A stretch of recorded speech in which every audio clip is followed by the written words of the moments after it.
started, it looks like we're going to be real intimate today. Yes, so you can pick our brains. Yeah. It's all you today. Yeah. That's, do you want me to leave? No, absolutely not. Absolutely. We got somebody else coming in, so we're good. All right, well, go ahead, Mark. Okay, so we are Brooks and Davis Real Estate Firm. I'm Margaret Harrison. I've been a realtor for about 15, 16 years, and I work with buyers and sellers. And this is Michael G. Davis. He's the broker. Finish explaining himself or introducing himself. Absolutely. So, well, first of all, before we even get to that, we would definitely want to welcome you to the class. Thank you. Understanding the mindset of the new home buyer. You know, we kind of put this class together. What we did was we went out and we did some research. We started interviewing buyers, we interviewed builders, sales counselors, we interviewed other realtors. And we had about 5 specific questions, which one of our slides is going to kind of go through our menu. And we want to use it as an opportunity to really tap into the buyer to get an idea of what it is that really motivated them, what's driving them, so we can help builders that were building houses. So with that being said, like Margaret said, I am Michael G. Davis. I've been a broker for 14 years. I've been licensed for 16 years. And I've been a broker for 14 of those years. My business partner and I, we started our company back in 2008. We grew it from just me and him to now we have over 100 people a part of our organization. Oh, nice. Yeah, so we're very excited. Margaret's one of our top agents, and then we have some of our other agents here that are helping us out with it today. Again, I got into real estate. You know, my background's in engineering. I was a chemical engineer for about a year and a half. But then I said, forget that. And then I started my real estate company, and I've been here ever since. So, Which area do you guys service? so you know, our license covers the entire state. So Correct. we have our corporate offices here in the NRG. We plan on opening up 2 satellite offices before the end of the year, one in Katy and one on the 45 North Corridor. But we have agents that are licensed all over the So you're not specializing in specific area? No, absolutely not. No, we don't specialize in a particular area. You know, where our agents are, where they kind of want to focus, then we want to help supply the support and the resources. All right. Welcome. Hey, how you doing? I know, right? Thank you for coming in. All right, so we're just doing introductions. Yes. All right, go ahead. So, we were getting into the mindset of the buyers. So I went to 4 different communities. The 250s to 350s, the 350s to 450s, 450s to 550s, and the 550s and up. So these were the new home buyers that we were focusing on. So I went to the communities that represented those price points, and I did something that was really fun for me. I did person on the street interviews. So I don't know if y'all look at Saturday Night Live, sometimes they'll just have some random person asking people questions on the street. So I did that. I thought that would be really fun to go to the new home communities, go to the new build communities, and just see why people are there, what they're looking for, just getting into their head and taking that information and bringing it back to you all. Absolutely. Yes. So we asked 5 questions. But first, let's get into one of the interviews. I think it's going to be loud enough for you to hear. Hello, this is Margaret here. I'm out at a new construction community, here to pick the brains of some buyers to see exactly why it is that they chose this time to build, what gives them some apprehension, and what else they're looking for in a new construction home. Let's see what they say. So hello everyone, we have some buyers here, and we have some questions for them. Okay. So, what made you decide to come here? Well, we currently live in Houston. We live in the city. We're in the Montrose area. And as you can tell, we got a 10-month-old baby right here. Yes, So, she's attraction. oh, serious. Serious stuff. And so we're just looking to get probably a different community, just a better environment for Edgar, maybe bringing another one along here pretty soon. So, yeah, just trying to escape the city life and get to a more quiet area with room to kind of stretch the legs. Okay. So, what made you decide now is the time to go?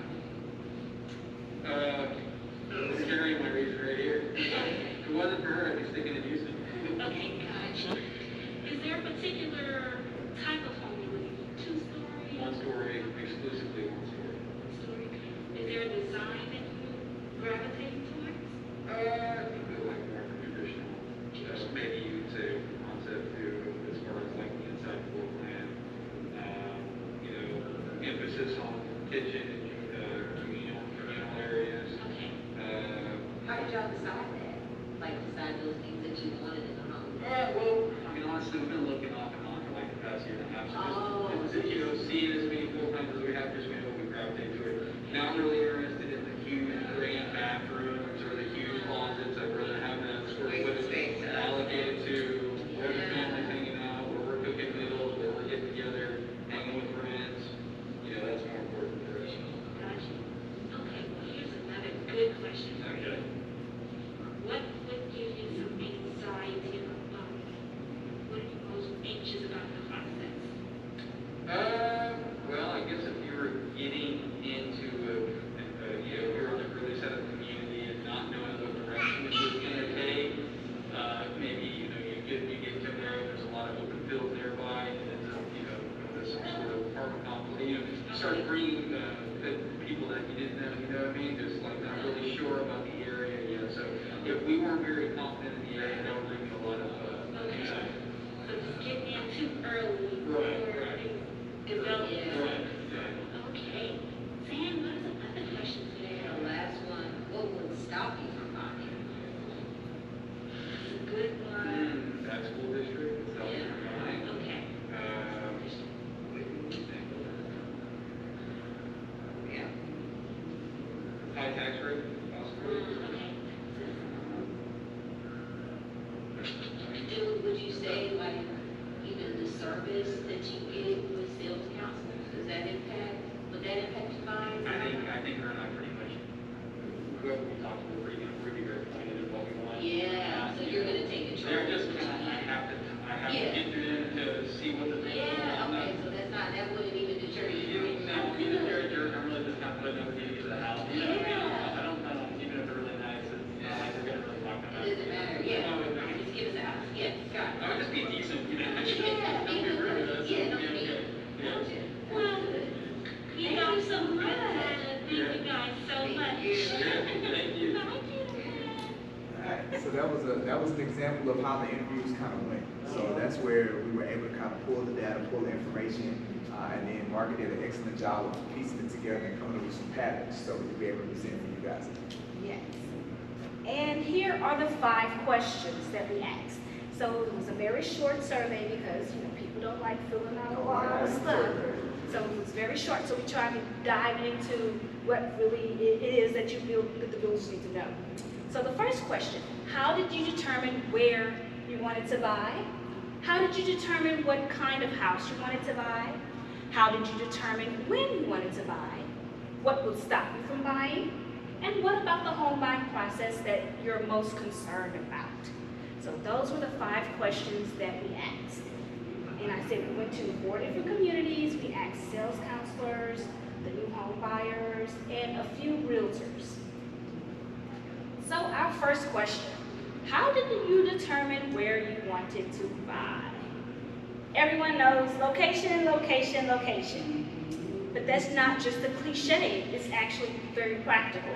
So the homes that are near shopping centers, business centers, highways, that's usually where people want to conglomerate. That's where they want to be. But there were some caveats and some nuances to that. When it came to school districts, like the buyer said, a good school district. So a location within a good school district drove people to that particular community. Family and friends. People usually want to be near family and friends. So that would drive them to that particular community. Yeah, so the thing that this really helped us do is really expound upon that, like she said, cliche of location, right? Location, location, location. But when you really dig into it, what does that mean? That means that if I decide I want to buy a house, it could be a multitude of reasons, but they all typically go back to location. Well, I want to buy this house because, we just had a new kid and I want to be close to my mom, right? That's still location. I want to buy a house because I just got a new job and I'm tired of the commute, so I want to be close to where my job is. Again, that's location. Just like they said in the video, we want to get the house, but we want to be in a good school district. That's location. We want to be in an area that has low property tax rates. That's still location. So it all kind of went back to location, but within location there was these underlying layers that you could really piece together. Yes. And as real estate professionals, we were trying to step outside of the box to see how we could leverage this information for the builders. So with the family and friends piece, we felt if we could put some kind of mechanism in place to track the friends and the family of those who actually bought in that neighborhood to bring some more buyers and some more customers your way. So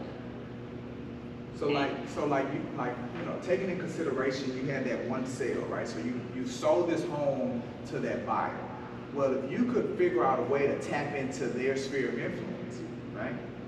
Maybe it could be a way, I know something that we used to do is that we would offer to host a housewarming for the client.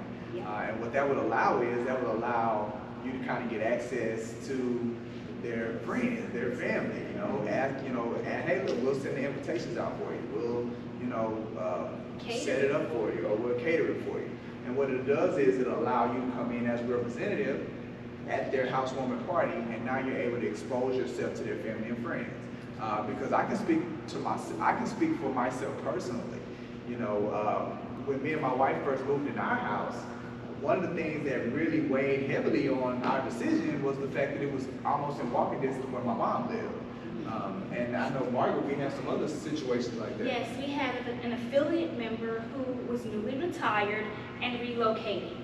And she also had a daughter whose husband was retired from the Army. So the mom found a new home community. She said, hey, you guys are retiring now, getting out of Army.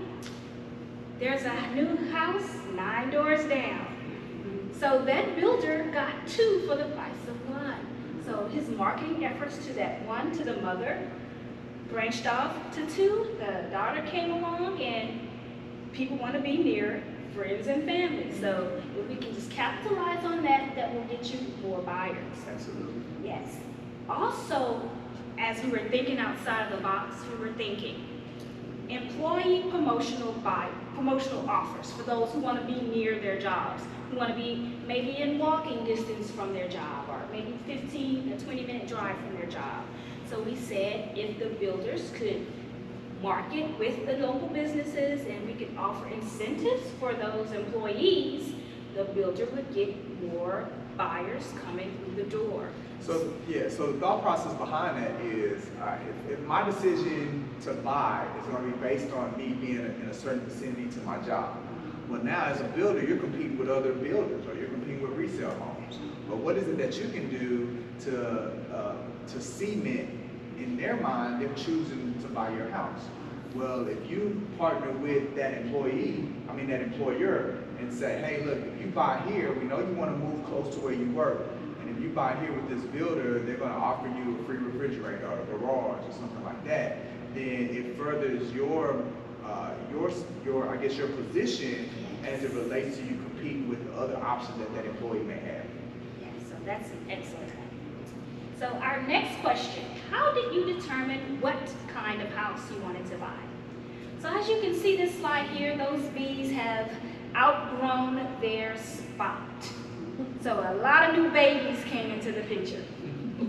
So family needs. And like with the video we saw, they were moving because they had a little one, maybe another one coming along.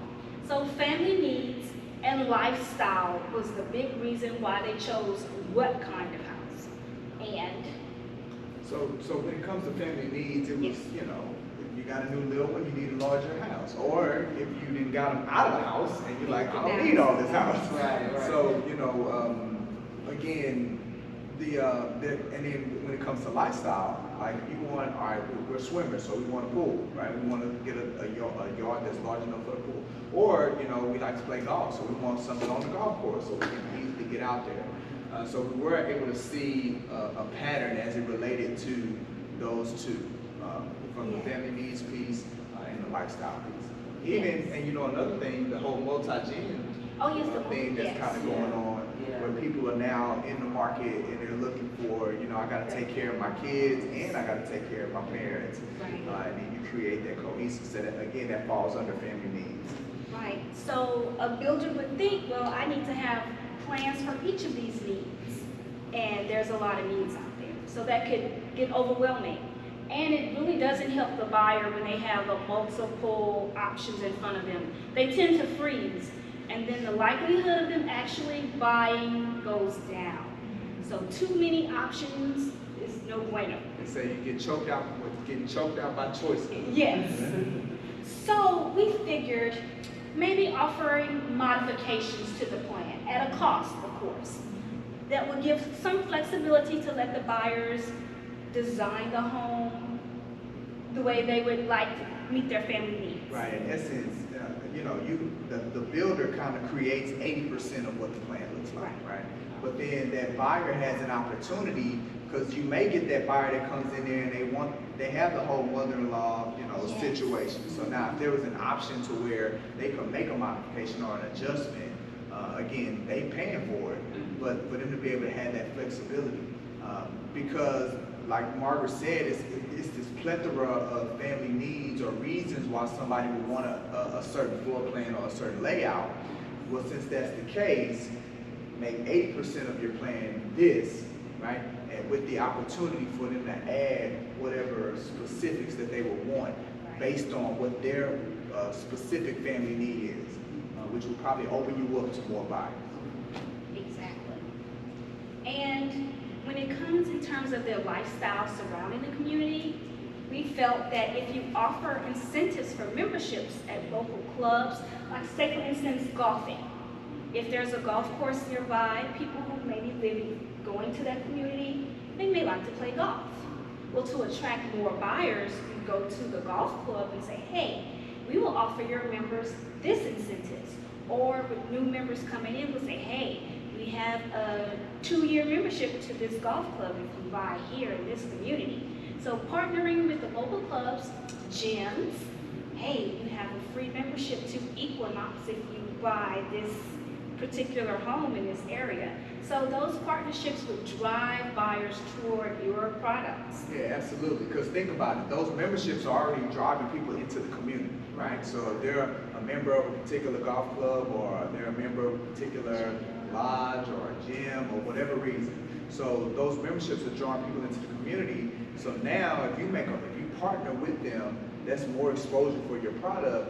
And again, since we understand that that's one of the reasons why people buy, then that golf club member may see, oh, there's a house for sale that's close. I ain't got to drive so far to be connected. And now you have an opportunity to sell another unit. I can make my 10 a.m. tea time. There we go. And not have to sit in traffic. So, which brings us to co-marketing with the local businesses.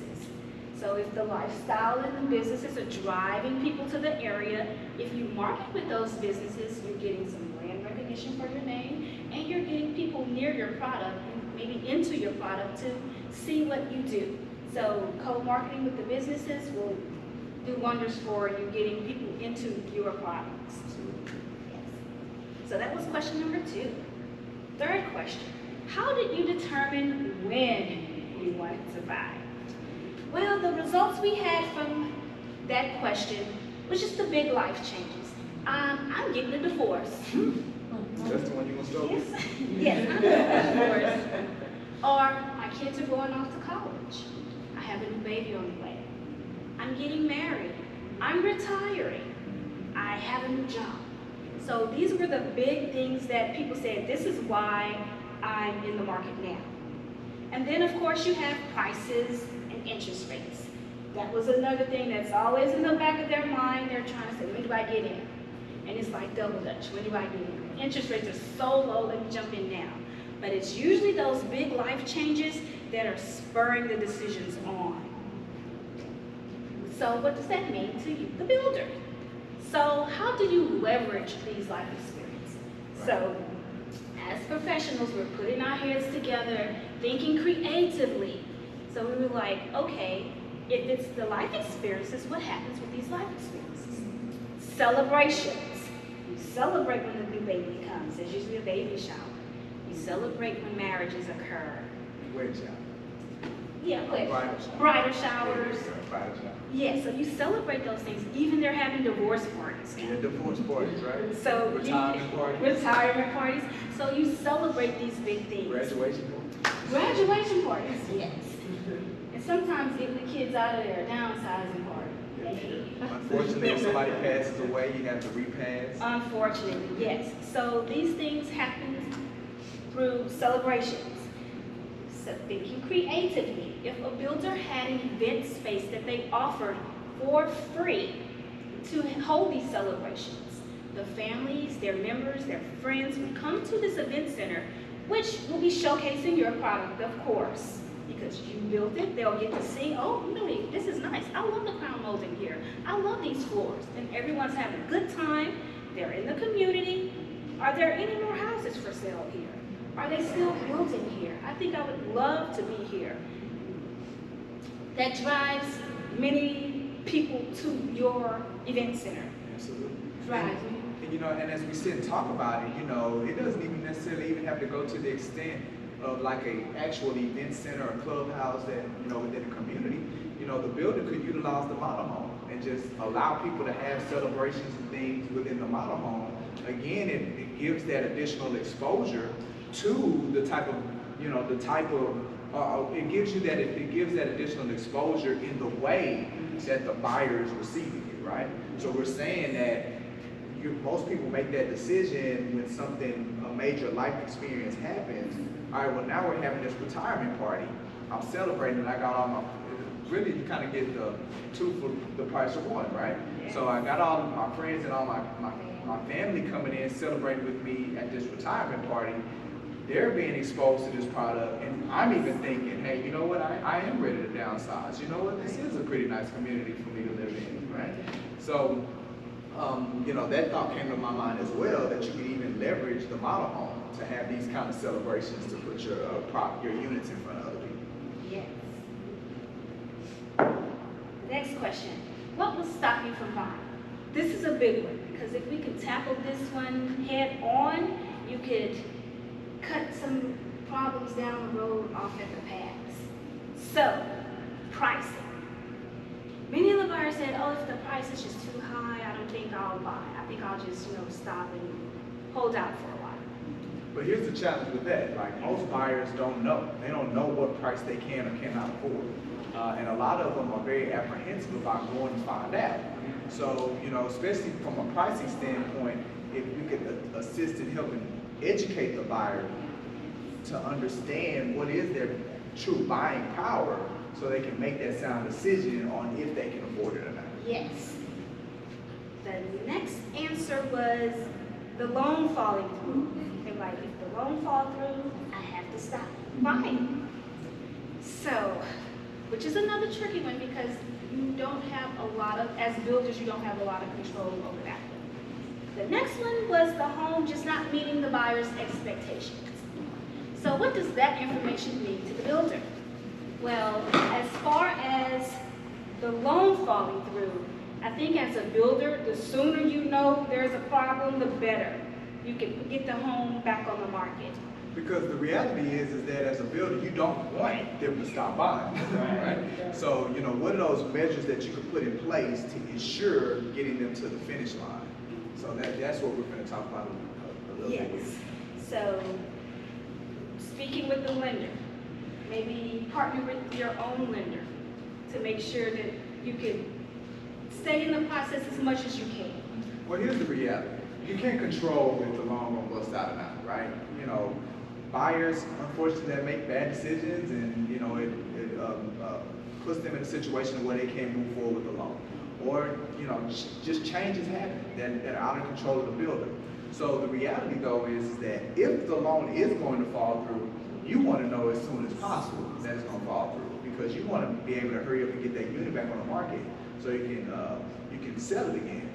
So, but the reality of it is even if they have a realtor, even if you have an in-house lender, you know, those individuals are not incentivized to tell you that it's about to crash, because they get paid once we close. So they're going to do whatever they can to try to keep it going as long as it can. So it's about having some type of monitoring system in place or incentivizing those parties to say, look, if it's not going to go through, like, let me know so I can put it in front of some other people. Yes. Try to sell it. Yes. Now, in terms of the home being below their expectations, you have to first clarify what the expectations are. So that's going to take you sitting down with the buyer or their representatives and really honing in, helping them articulate what they expect in this new home. So if you know what to expect, you can meet their expectations. Because we've all done it. We've all said we wanted something, and then when we got it, we was like, this ain't what I thought it was supposed to be. We've all done that, right? So it happens again, you know, in this situation as well, because, you know, people are buying property, houses that haven't been built yet. So what could happen is that once that property is built, they see it, and then now it's like, oh man, this ain't what I wanted.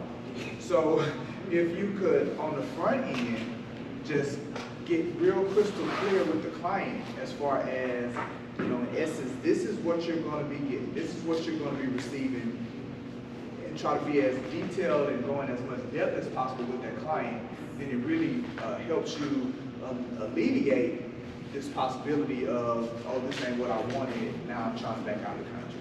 Yeah, no buyer's remorse with the house. There we go. That's the word I was looking for, Margaret. Come on. Yeah. Come on with the word I was You looking test for. drive it, so it's like you get what you thought you had.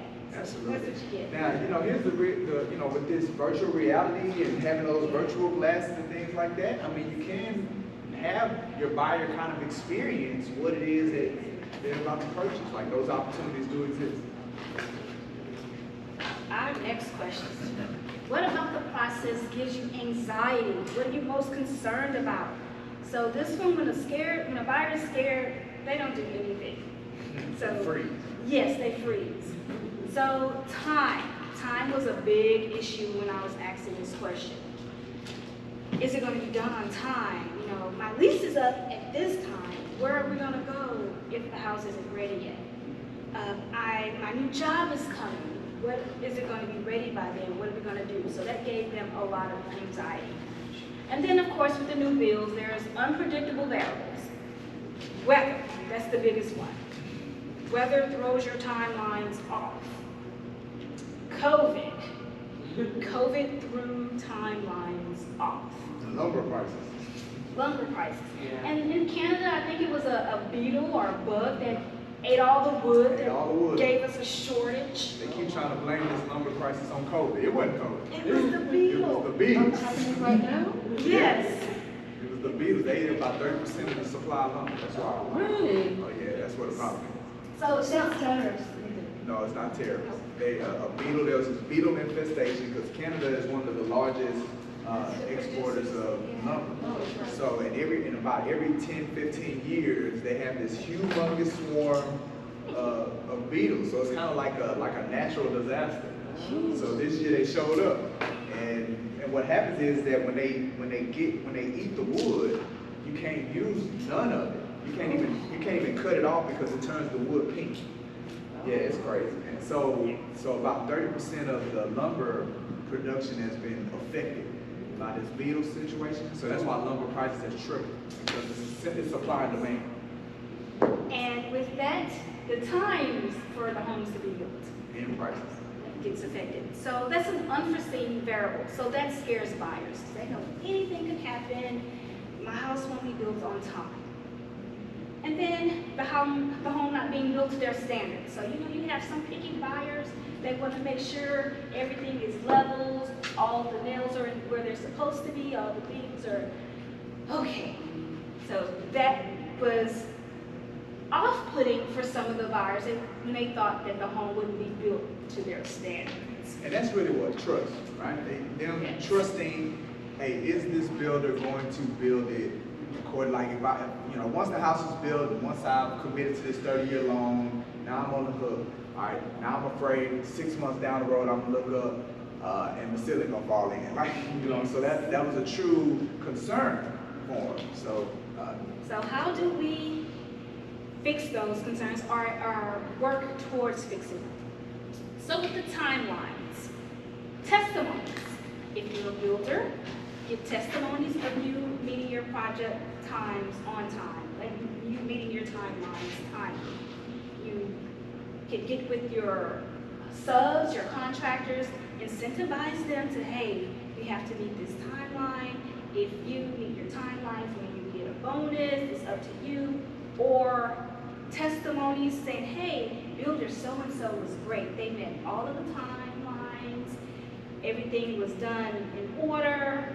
Wonderful. So testimonies usually help the buyer say, okay, well, somebody vouched for you. Yeah, and then, you know, again, stories, and those kind of testimonies that you want are the stories, like, hey, you know, I was relocating, my lease was expiring in 6 months, you know, if I didn't have anything within 6 months, I was gonna be homeless, I hired this builder, not only did they get it done within 6 months, it was this process, so, you know, we're really encouraging the builders to overemphasize the time aspect, because that not meeting the deadline of whatever their situation is a big apprehension for a lot of people. And it's not like it's not out there in the market, because there have been plenty of times I was working with a new home builder and they say, yeah, our time, we'll get it done in 6 months, and then 9 months later, we still waiting on the house to get built. And in those instances, the buyer isn't compensated. The buyer, you know, they end up feeling like their situation or their concern wasn't heard. So you don't want to really portray that. Right. And should the unforeseen happen, you miss a timeline, offer rebates.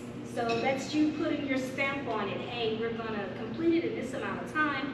If not, we will give you a refrigerator. We will update or upgrade your appliance package. So the buyers say, okay, well, this builder is putting their neck out.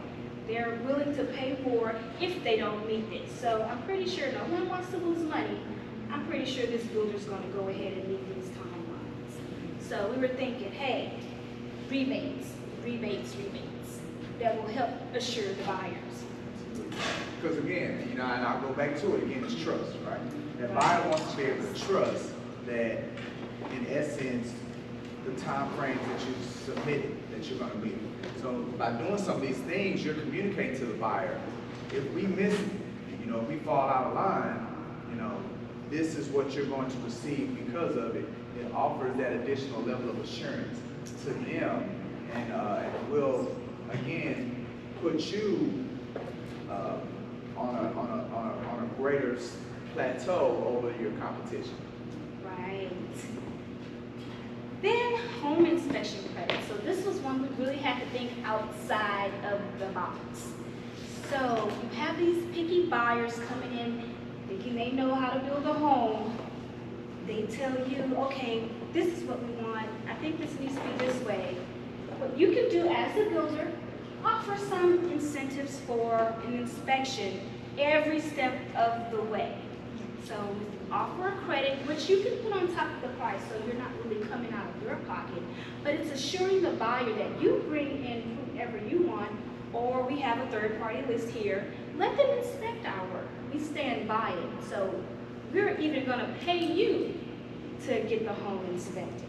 So that gives them some insurance that, okay, they're doing what they need to be doing. Because keep in mind, a lot of people, they're buying houses, they've never done it before, right? And especially if they're not using a realtor. So everybody should always get an inspection. A lot of people feel like, I don't need to get an inspection on a new house, like it's gonna be good to go. But the reality is, you need to inspect it. Like, we're all humans make mistakes, so you wanna have that level of oversight. So as the builder, you should want all your buyers, hey, look, get your own inspection. Get this third-party person to review what we're doing.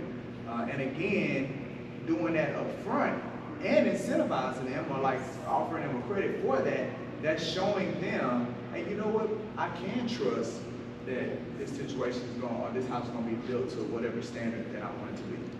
So actually, I did run into a problem. I had some clients, they were the Canties.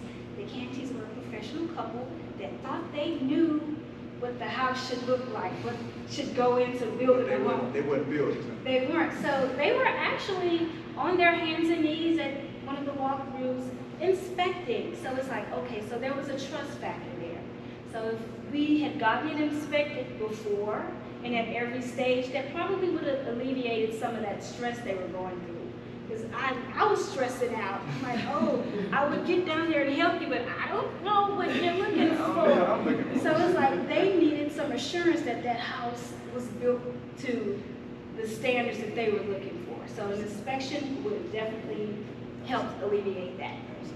Do we have any questions? I see we had other people. Yes.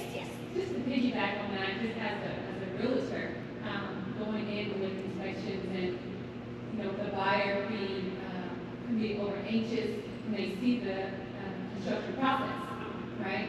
And having that realtor there to say, this is at a certain stage, it won't be this way, or they're not finished yet, you know. Wow. That added layer of buffer to the builder, of having that realtor there to then break everything down through the construction process so that the buyer can understand it. Right, yes, that is a good one. When you're just in the frame, they're always like, it looks smaller than what I thought it would. Like, yes, you know, but when the walls go up, you can see it better. It feels more roomier. I don't know how, but it does. So. And you know, I'm glad you brought that into the conversation because the realtor is the advocate, is an advocate for the builder. And you know, especially in this environment that we're seeing, man, I sent a text out to my company just yesterday showing how some of these large production builders like Lennar Homes, not paying realtor commissions no more. KB Homes, now they've reduced their commissions to 2%. You know, it's just kind of communicating to the real estate industry. The builders are like, hey, look, we really don't need y'all to sell our units. But the reality is that you do, because you need that advocate. So when you have those situations, the one thing that we can say about the realtor-buyer relationship is that that buyer trusts the realtor. So if the realtor can be an advocate for the builder under these certain, because keep in mind, one of the biggest barriers to trust is emotions. And the buyers, that's what they're in. They're in the emotional state when they're trying to do this. So you need somebody that's not in that emotional state with them, that can be that sound of reason when they're in that state that they can trust. So that builder, realtor, advocate relationship is key to the process. And you know, I hate that it's moving in whatever direction it's moving as it relates to these builders. But. Do we have any builders in the room? Builders? Okay, great. Do you guys have any questions? Remember, we picked their brains. Oh, Yes, we are. Well, put it on the slide. That's their questions. Yes, we are on our questions. And you guys, these are our QR codes to our YouTube channel and our Facebook page. There's some interesting nuggets in there if you guys would go and follow those pages. Yeah, so she showed one of the interviews that she did, but there's a couple of other interviews that she did on there as well. And then we are recording the presentation, so you'll be able to, for you all that came in late, you'll be able to access the entire presentation. So you can either hit the QR codes now with your phone. I think you got to kind of be right here, but you can hit the QR code, or everybody register for the class, and we're going to send you the link to everything. We'll send you the link. Oh, we're doing good. Okay, so no questions? About 15 minutes. No questions? So the great thing about also you all registered for the class is that you get to spin the wheel. It's like the price is right. Come on down. So hey, you come on down. Right? And the way that it works, you know what, go ahead and get those boxes. The way that the wheel works, you know what, Margaret, we need to name the wheel something. We'll do that next time. But the way that the wheel works, the way that it works is we have 3 boxes. Right? So what you're going to do, and some boxes are better than others. So what you're going to do is you're going to spin the wheel, and whichever number it lands on, then that's the box that you can pick your prize from today. So, like I said, it is going to be like Price is Right, because I got the names. So we're going to start with Hasna Diaz. Come on down! Spin the wheel. Give me some theme music. Yeah, some game show music.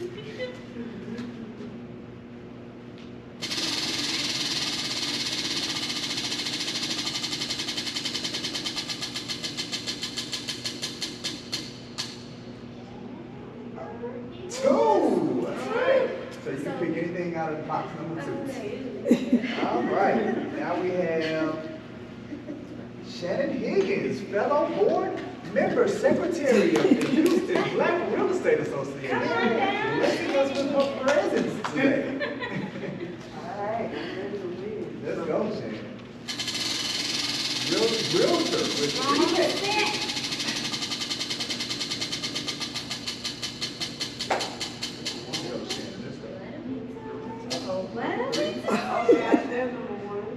One. Let's go. Number one. Anything out of that box. And Shannon know what I'm talking about with that realtor builder relationship, huh? Yes, sir. Absolutely. All right, so we have Victoria Chacon. Come on. Go, Victoria. All right, now I got one more person in here, but I ain't got the name. Did you register? You got to register for the class. Yeah, he has one. Let's see. Help him out. Help him out. Okay. You want him to spin the wheel.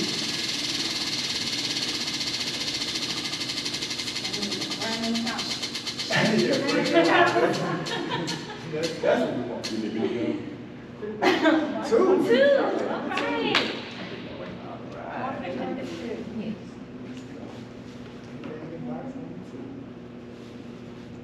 So while she's I know, she's like, I want a different box. Hey, look, Victoria, I told you it was certain boxes. Look, the wheel has spoken. yes. Technically, it looks like a one from here. I'm just kidding. Thank you so much. No, You're my pleasure. welcome. Thank you. Thank you, guys. All right, so that's all that we have. You guys have any additional questions or anything that y'all want to know that maybe relates or doesn't relate? Like I said, we've been doing this for a minute. We're realtors. Sometimes y'all want to pick our brains and see what we're thinking and get some free advice out of us. Yeah. It's a great opportunity for that. Which areas in town are the hottest now, right? More in demand? Actually, I found that all the areas, if you have a house that's available, it's in demand. Right. So there is no one area. If the house is available, everybody's wanting to. Now, this is what I would keep in mind, though. So this is what I would keep in mind. Most people are drawn to centers of commerce, right? So that's like your downtown, Galleria, like, because that's where most of your jobs and things like that. And then so if I were to look at a particular area, I would look at the loop, like look at the 610 loop, but not necessarily inside. I would look at right outside the loop, because what's happening is that the prices inside the loop are becoming very inflated. When I say inflated, we're talking about luxury market prices. But there are people out here that can't purchase a $500,000 house, but they want a yard because they got a kid, but they don't want to go to the suburbs because they don't want to have to deal with all that traffic. So now there's opportunities right outside the loop where you're not paying $500,000, but you can get you a house with a yard for about $350. All right, well I can pay that. Right. You know, too. So those are kind of those areas that I would look at if I were doing it. So there is no movement for the suburbs because of COVID and people are wanting bigger houses and they're working from home and so here, that doesn't exist in Houston? Well, I think, although COVID's been here for over a year, I think it's still fairly new to determine if that trend is going to play out, right? Because, the employees are saying, the employers are saying, yeah, now with COVID, we can see that you guys are being productive at the house, we're going to let y'all work at the house. They saying that, but they may come back and be like, nah, we changed our mind. We want y'all, we got all this office space, we want you to come back in. So if it stays that way, then we probably are going to see that trend to where that location aspect of things is not as strong as it was, or as it relates to the employer-employee. But you'll still have those, I want to be close to my parents, I want to be in a good school district, like you'll still have those situations. That's still more major. Yeah. Now, and then also keep in mind these suburbs like Katy, Rosharon, Manville, Pearland, they're building their little town centers now, right? And they're even building their little medical centers now. Right. So they're creating it to where you don't have to commute into the city no more because we're offering all the resources that you will find in the city as well. So we're seeing that as well. There we go, Michael, man. So I was talking with Ms. LaQuana. We're a custom home builder that actually holds the note.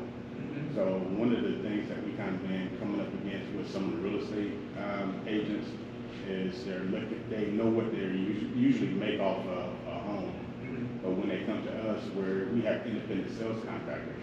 Okay. So we basically want them to come on board as an independent sales contractor.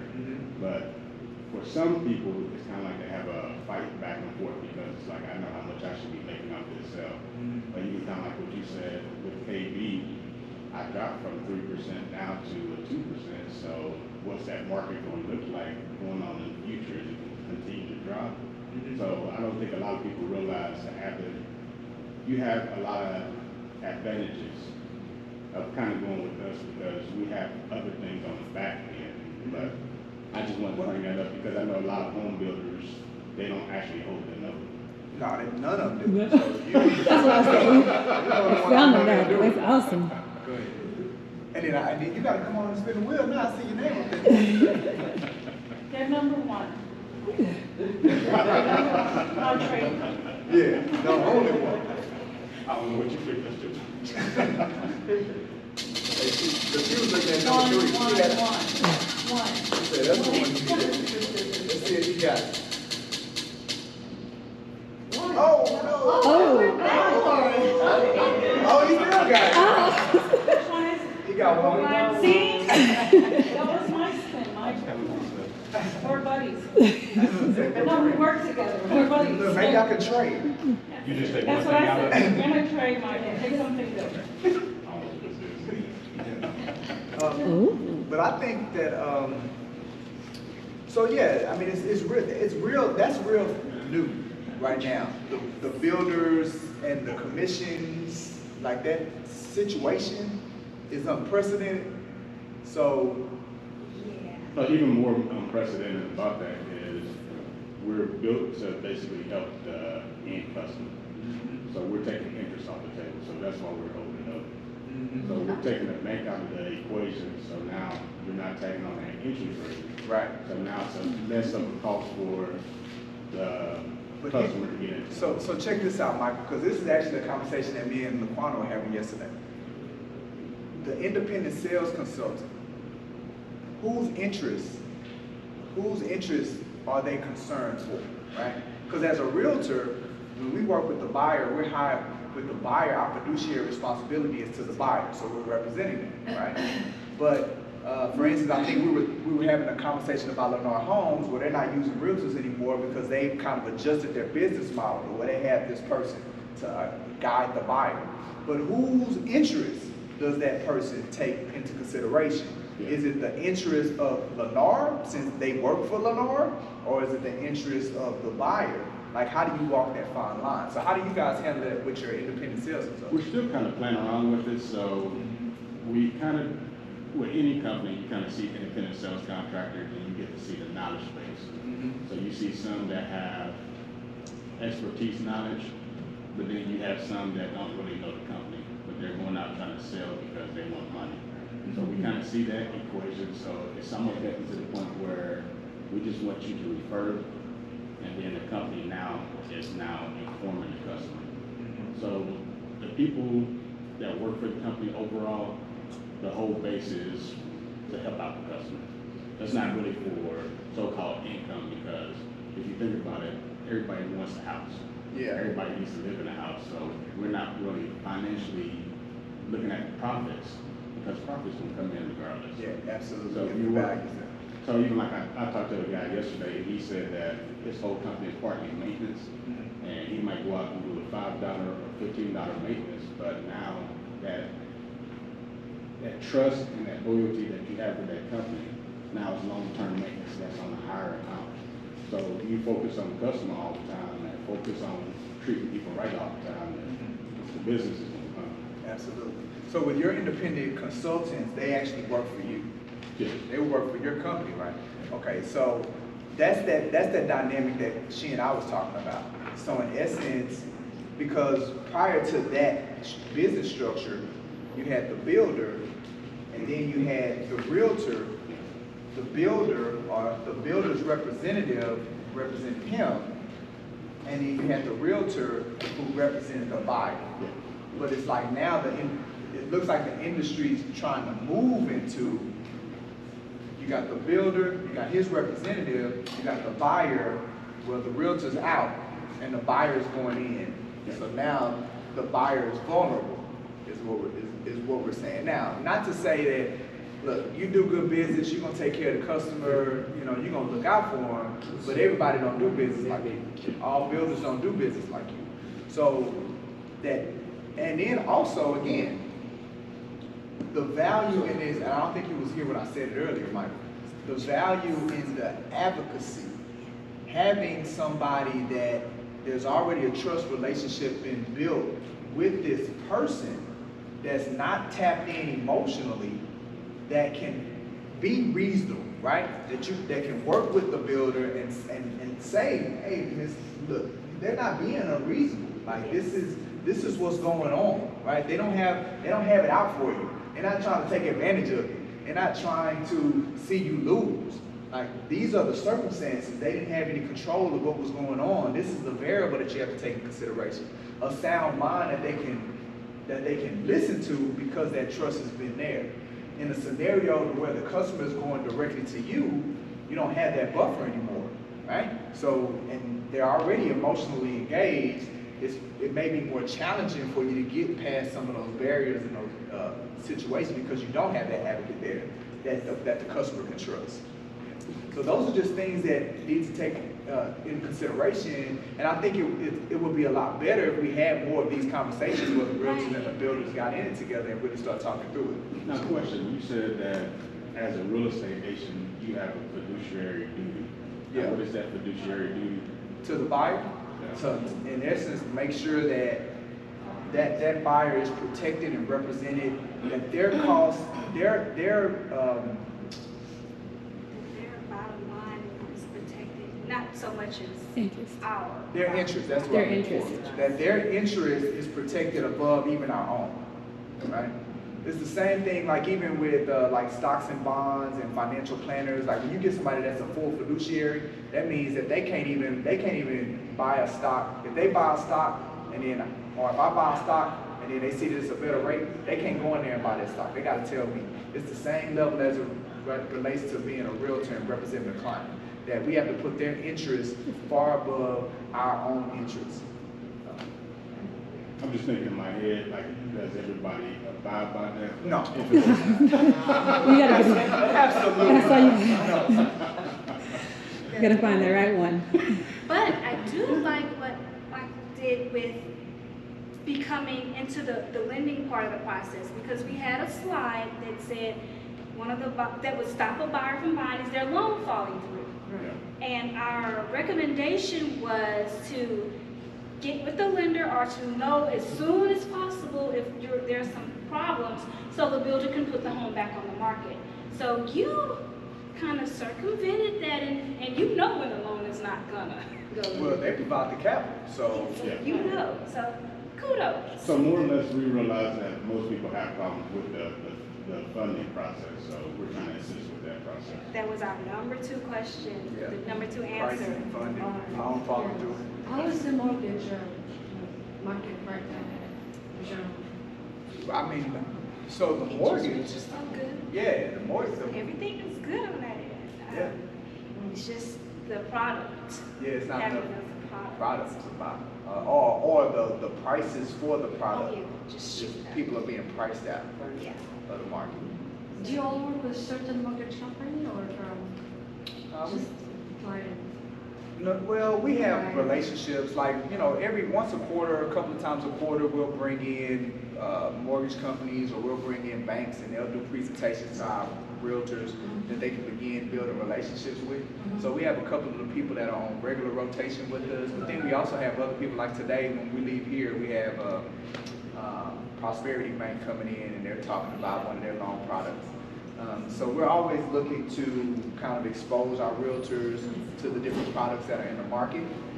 But at the end of the day, this business is about relationships, right? So we do have relationships with individuals, but it's not as if our customer or even our realtors have to use that relationship. We just kind of work together. We give them opportunities to be exposed and they do, you know, vice versa. Yes. I'm just kind of wondering how that offer pad and all these turn the knob kind of buying experiences for the buyer and for you guys realtors, how is that going for y'all? So now offer pad is for really the benefit for offer pad is for the seller, right? But they would But I'm come. talking about all those companies now out there that the buyer can just, I forget the names, but they can Open actually Door. go to the website and just go and see a house, like my niece who bought her house, never with the realtor. Just went and looked at it on the website, got a key, got in, bought the house. How's that working for you guys? So that what you just described, I'm not familiar with that.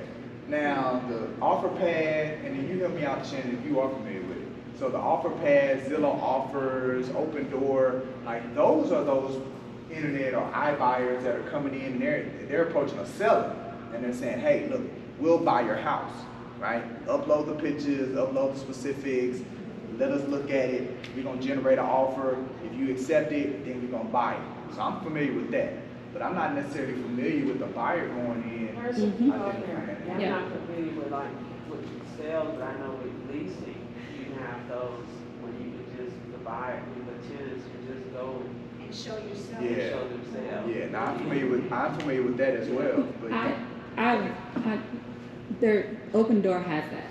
Okay. And some other, internet sites to where the buyer could call an 800 number when they're at the door and they will let them in, they'll give them the code, they'll do all those things. I still have to do it as the agent showing the property the same way they would do it. I type in everything and to show them the property. How does that differ in your point system of how you get paid versus you really going into those homes and showing the homes? Now they have the liberty to see it before they walk in. So how does that work for your income? So, Well, I think that's a great question, Victoria. And I think that's one of those questions that really, as real estate professionals, we got kind of pigeonholed into a box where they feel like the value of a realtor is showing properties. Yeah, we can way more than that. Yeah, and it was never that. It was never just that. That was just an aspect of what we did. So the value of the realtor is to guide them through the process. You know, most people have never done this before. They've never purchased, and this is going to be one of the largest financial decisions that they make, financial purchase that they make. So you don't have to do it by yourself. So the value of the realtor is to help guide them through that process because they're already familiar with it and they do so much of it. The problem, and it's on our end, is to get the customer to understand that our value is more than just you getting into the house. Because in their minds, they think that, and if that's the case, then I don't need you no more because Open Door let me in. Yes. Right? I don't need you no more because I can go to HAR. I don't need you no more.